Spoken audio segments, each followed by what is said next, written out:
A lot of what we're doing here is trying to do 85,000 bulbs from Emersons Way all the way up through to the Sainsbury's area and the main village shopping centre. The idea is to naturalise it, bring a lot of pollinators in and make a beautiful area for obviously the residents and the community at large. A lot of what we're planting, the majority of it are mixed large crocuses and wild tulips that will naturalise. There are a few snowdrops in there for good measure, but most of them are crocuses and tulips to add to the wildlife corridors that we already have.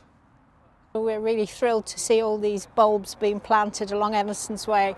They're going to look beautiful, but more than that, they're going to be wonderful for the pollinators. And it complements all the good work done by our gardens in the community nature reserves across the whole area. This has been funded as part of the Common Connections project as a partnership between South Gloucester Council and Emersons Green Council, and I'm delighted to see this happening